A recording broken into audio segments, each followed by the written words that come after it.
Hi dear friends and subscribers, welcome to the Cricket Happening Show with your host Ram. And in this part of the cricket show, we are going to look at Bangladesh, who are really right now, I could say they are smelling victory with one more day to go. Tomorrow is the final day which is coming up, and Bangladesh are marching towards squaring the one-day series 1-1 with Zimbabwe. Having a very big task with the Masakadza brothers at the crease. One is Hamilton Masakadza, who is well entrenched at the crease at 46, not out, and his brother Shingirai Masakadza is keeping him company. So the Masakadza brothers at the crease with the score on 138 for 4 at close of play, essentially meaning 263 runs more needed for Zimbabwe to actually close the match and win the match, and which is something which is going to be very difficult considering the fact that Brendan Taylor, as the captain, is already back into the pavilion. Now, if Brendan Taylor would have been there, probably that would have been possible, but now it looks a pretty tough task. Well, it's not beyond the realms of possibility. It could happen, but one can very safely say here that Bangladesh are marching towards marching towards squaring the series against Zimbabwe. I'll talk about that. And then we have two matches in Indian Premier League played today on a Sunday.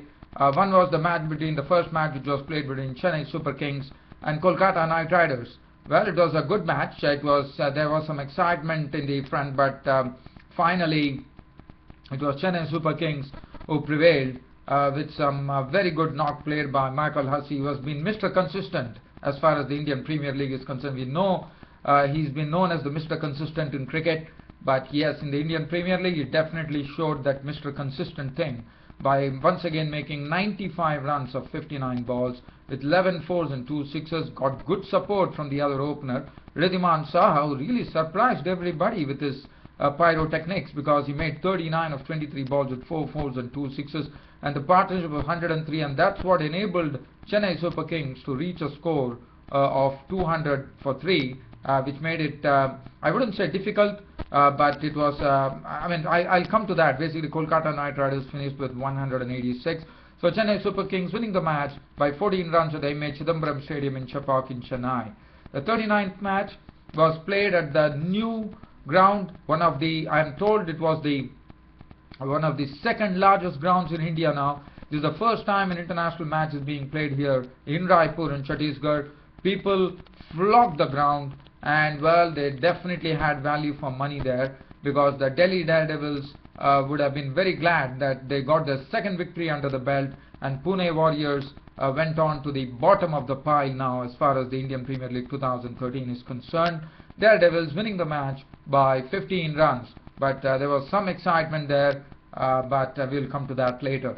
But what I'm going to start off with is with the game first between Zimbabwe and Bangladesh. As you know, Bangladesh resumed at their overnight score. They pushed the lead further. They had two good knocks coming in. One was the captain Mushfiqur Rahim himself making 93 with 9 fours. Nasir Hussain contributing an unbeaten 67, just continuing in the vein that he did in the first innings, when he actually held the innings together and had the Bangladeshis going on to a score of 391. So that's what precisely he did. But this time he had the admirable company of Mushfiqur Rahim. But Mushfiqur Rahim himself missed his century, out for 93 with 9 fours. So that was a good partnership, which had taken the score from a score 149 for 5 when Shakib Al Hasan fell yesterday, to a score of 233. So that is a pretty good partnership for the 6th wicket. So Mushfiqur Rahim's contribution was 93. Nasir Hussain did not get much support from all the other lower order batsmen and the tailenders, and he remained undefeated on 67 with 3 fours and 1 6, but it was a very good knock from Nasir Hussain under the circumstances, which enabled Bangladesh to declare the innings close at 291 for 9. Ziaur Rahman was out for a duck. Sohail Ghazi was dismissed for 11, and Sajidul Islam was out for 4. 291 for 9, so that meant that Zimbabwe had to get 401 for victory. Now, today was the 4th day's play here at Harare Sports Club. The bowling, Jarvis at 1 for 80, but Shingirai Masakadza was pretty impressive. 24 overs, 5 maidens, 58 runs and 4 wickets. And 3 for 24 for Hamilton Masakadza, his brother, which was a real surprise element there. He bowls the military medium pace. 11 overs were made and 3 for 24. So the Masakadzas really dominating proceedings as far as wickets were concerned. Not only that, later on in the evening, we had the Masakadza brothers just holding on to the crease with the elderly Hamilton Masakadza batting on 46 with 6 fours and 2 sixes towards the close. And Singarai Masakadza, his brother, was sent in as a night watchman, and he was not out on 7 with 1 boundary. Zimbabwe chasing 403 for victory, 401 for victory. They lost Chakabba a bit early, even though 36 was put on for the first wicket. Chakabba was a big name now. It was not Robiul Aslam who gave them the breakthrough today. The breakthrough, in fact, as you know, one thing that one could remember, one has to really feel for Zimbabwe. The reason being, Keegan Meth was a very good bowler. I actually forgot mentioning this very important point, because as you know, Kyle Jarvis, Chingarai Masakadza and Keegan Meth were the bowlers who really dominated in the first test. So Keegan Meth was a missing factor, because Keegan Meth is a person who really bowls a good line. He keeps up to the batsman in the sense he bowls a good line, he moves the ball both ways, and he's not bowling in the first innings, going away pretty early. This is a point that I really failed to mention, which was very important, because after Keegan Meth couldn't take any part in the proceedings, and so that really told on Zimbabwe. Probably if Keegan Meth would have been there, one does not know whether Zimbabwe would have reached 291. But again, ifs are ifs and buts are buts, but definitely I thought it could have had a telling effect on Zimbabwe's bowling there. As far as Zimbabwe's batting was concerned, Chakabba was the first to go. The breakthrough was provided by Shakib Al Hassan. Shakib Al Hassan actually got Chakabba clean bowled for 22 with 2 fours. The next to go was Hussey Sibanda after making 32 runs with 3 fours and 1 6. He was a victim of Shakib Al Hassan, so he was also gone, and that made the score 66 for 2. And but the main hope was, as you know, Hamilton Masakadza was there coming 1 drop and playing well, but Brendan Taylor, the captain, failing, that actually drilled a big hole, in the sense it was a big blow for Zimbabwe, as Brendan Taylor was taken by the part-time pacer Ziaur Rahman. Actually had him LBW for 10 with 1 4, and then Malcolm Waller departed, bowled by Ziaur Rahman for 15 with 2 fours, and that made the score 118 for 4. And that was the time Zimbabwe decided to send in a night watchman. Instead of sending the Mutumbami, the wicket-keeper, they probably would like to have them up their sleeve, and it was Shingarai Masakadza, the brother, who walked out. Well, so far he has done a good job by staying with his brother there at the end of the day, when Zimbabwe closed at 138 for 4 with 7 minutes left for the close of play. The umpires decided to call it off due to bad light. Shingarai Masakadza was not out on 7 with 1 4. Hamilton Masakadza holding their hopes there, not out on 46. 6 fours and 2 sixes. Now it's a tough task. It's 263 runs more to get for Zimbabwe on the morrow, that is on the final day of this test match, to actually win the series, if at all. But I would say it's more of Bangladesh actually winning the test match and squaring the series. And one thing I would like to say, that Mutumbami, the wicketkeeper, is there. He played well in the first innings, as you know. Chigumbura played very well. So if they could get some good support, if Hamilton Masakadza could stay there, getting good support from Shingarai Masakadza, then Mutumbami, Chigumbura and Creamer, then probably they could probably put some pressure on Bangladesh. But it all remains to be seen. Well, dear fans, friends and subscribers, unfortunately I won't be able to dwell much on this particular test match, but yes, we are looking at probably Bangladesh winning the match tomorrow and squaring the series against Zimbabwe. Well, so let's head on to the first match in the Indian Premier League. There were 2 matches. Today was a Sunday. It was played at the M.A. Chidambaram Stadium in Chepauk, and what a start, what a treat for the fans there.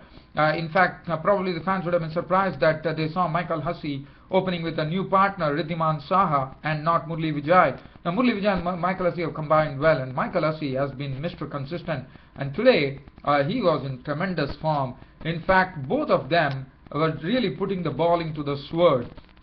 It was not easy, but one thing I would like to mention here, one does not know what was the reason the Kolkata Knight Riders captain Gautam Gambhir opted to actually field on this pitch instead of batting. Probably he might have other ideas, or probably other ideas up his sleeve, but one does not know that, because it was a perfect batting pitch, and Chennai Super Kings rattled 200 for 3 of their 20 overs. Michael Hussey, as I said, Mr. Consistent. But what was the feature of this Chennai Super Kings innings was that opening partnership, which added at a clip of 10 runs per over in 10.1 overs. 10 overs, they had actually raised the 100 for Chennai Super Kings. But what was good about it was Michael Hussey had a new partner, Ridhiman Saha, and Ridhiman Saha, proved to be a surprise element because he started going after the bowling. It was some attacking batting by Ridhiman Saha, who was getting anything in his half. He used to just go and hoik him over for a six. He hit Shami Ahmed pretty severely. Michael Hussey, as I said, he was absolutely in his element, and he has been Mr. Consistent in the Indian Premier League. He has been notching up very, very good scores, and that has been a big part, I would say, of Chennai Super Kings' success. And Chennai Super Kings are sitting on the top of the table. I would definitely credit Michael Hussey for all the hard work he has done so far. In fact, his contribution was 95, 59 balls, 11 fours and 2 sixes. Ridhiman Saha contributing 39 of 23 balls, 4 fours and 2 sixes. Suresh Raina contributing 44 of 25 balls, 4 fours and 1 six. Dhoni, in the end, finishing it off with a 6 of the last ball, which was bowled by Balaji, and that took the Chennai Super Kings to a score of 200 for 3. Dhoni was not out on 18 of 12 balls, 1 4 and 1 6. And well, as far as the bowling, I just want to not go much into the details, but as I would like to say here that Balaji had 4 overs for 45. Sunil Narine didn't look good at all today. The batsman definitely went after him. And I will also say that it was very essential that you bowled a good line and length on this particular pitch, being a batting pitch. And I think that is one area where Kolkata Knight Riders didn't do well, and they really paid for it. With Callis, normally such a reliable bowler who's always kept the ball up to the batsman, it's not been easy to score runs of him. His 4 overs cost him 50 runs. Sunil Narine's 4 overs, 35 runs on 1 wicket. Well, now just going on to the Kolkata Knight Riders innings, chasing 200, well, they put their best foot forward. Like Michael Hussey, Manvinder Bisla was the prime factor for Kolkata Knight Riders because he was there till the end, making 92. He was 92 run out of just 61 deliveries, 14 fours and 2 sixes. Gautam Gambhir was an early victim, bowled by Morris for 14. Brendan McCullum played his first game. He was bowled by Sharma. Mohit Sharma looked very impressive today with his bowling. His 4 overs cost him 23 runs and a wicket. He actually cleaned up Brendan McCullum for 6. In fact, Brendan McCullum chopping one onto his stumps. Callis, after making 19 of 20 balls with 1 6, was a victim of Bravo. And then it was a tall task. Manvinder Bisla had the company of Ian Morgan. Everything was going good, but again the task was getting stiffer. In last 2 overs they required 29 runs. It was getting tougher, but yes, with Ian Morgan at the crease it was possible. But I thought there was some splendid bowling by Chris Morris. In fact, with 19 runs to get to the last over, after Manvinder Bisla had gone, they had Ian Morgan and Yusuf Pathan at the crease. But Mahendra Singh Dhoni decided to go for Chris Morris. And Chris Morris, what a bowler he is. In fact, the death overs, in the final over, I would say he just contributed, he has not given away much runs at all. In fact, they had 19 to get. And if you see the score line, they finished on what? They finished 14 run shots, only 5 runs coming of the Chris Morris over, bowling a lot of Yorkers, bowling a good line, cramping the batsman for room. What a superb bowler Chris Morris was. At the death, Captain Dhoni handing over the ball to Chris Morris. Chris Morris did his job, even though his figures don't reflect. 3 overs, no more than 1 for 29. But he did his job. He kept Ian Morgan and Yusuf Pathan quiet. And Ian Morgan, in a losing cause, not out on 32 of 22 balls with 2 fours and 2 sixes. Pathan was not out on 3. It was all over as far as Kolkata Knight Riders were concerned. Kolkata Knight Riders losing the match by 14 runs. I won't be able to go into the bowling figures, unfortunately, due to shortage of time, but one person I would mention is Mohit Sharma, who bowled excellent line and length, 4 overs, no more than 1 for 23. Other than that, Ashwin was costly today, 3 overs going for 26. Well, Michael Hussey was named man of the match. The 39th match was played at a new stadium, and I am told this is the first time that Raipur, this was played at the Shahid Veer Narayan Singh International Stadium here in Raipur, and what a crowd. And one could understand that this was the first time that a match was being played at Raipur, the first match in the Indian Premier League which has been played in IPL history. as far as Raipur. After seeing the ground, it was a magnificent ground, and one was telling, if you heard the commentators, they were telling that this could be the second largest ground in India. So I'm sure we are going to see test matches and one-day matches, international matches being played here. But what a treat for all those crowd there assembled at the international, and the crowd was absolutely, the stadium was absolutely jam-packed. And why not? The first match, nobody knew what the pitch was going to conjure up, but definitely one could see that the ball was bouncing. Well, let's get on to the match here. It was a greenish tinge pitch. It was the Mahela Jaivar, in fact it was the Pune Warriors, captain Arun Finch winning the bat and inserting the Delhi Daredevils. Delhi Daredevils notched up 164 for 5 of their 20 overs, with Virendra Sehwag contributing 28 of 26 balls with 2 4s and 2 6s. Contributions coming in from David Warner was the man of the match for his 51 of 25 balls with 4 4s and 4 6s. His partnership with Kedar Jadhav was the one which enabled from 96 for 4, they were in the 14th over, and still they managed to get to 164. Was thanks in the main to David Warner crashing 51 of 25 balls, an unbeaten 51 of 25 balls with 4 4s and 4 6s. Good support coming in from Kedar Jadhav, who made 25 of 19 balls with 2 6s, and that enabled this Delhi Daredevils to roll on and make 164 for 5 of their 20 overs. Kane Richardson was the new player from Australia who actually got his first game. Looked impressive, was getting the ball to bounce, but it was a bit costly. 4 overs for 38 runs for him. The most successful bowler, 3 for 31 for Ashok Dinda, and Bhuvaneshwar Kumar, as usual, bowled excellently. And as far as Pune Warriors were concerned, chasing 164, they got a good start, but probably one thought they couldn't, they were up to the run rate, but probably one would have thought that the Pune Warriors batting lacked sort of a pace in it, in the sense it was not up to expectations. Even though Robin Uthappa and the captain Arun Finch put up a partnership of 76, with both of them contributing 37 apiece of 33 balls, with Robin Uthappa 37 of 33 balls with 4 4s, 37 from Arun Finch of 33 balls with 5 4s.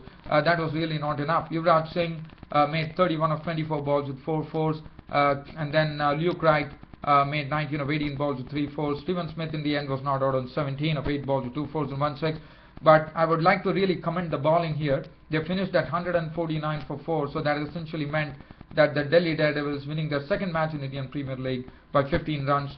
And as far as the bowling was concerned, Irfan Pathan started off with a maiden bowling to Robin Uthappa, and he was absolutely good. But Umesh Yadav was the one who was really very impressive. There was lots of change of pace, and that made the batsmen really work for it, and they were absolutely confused. Umesh Yadav 4 overs, no maiden 224, Mone Morkel 4 overs for 36, and Ashish Mehra also thought he bowled well. He has 4 none for 27.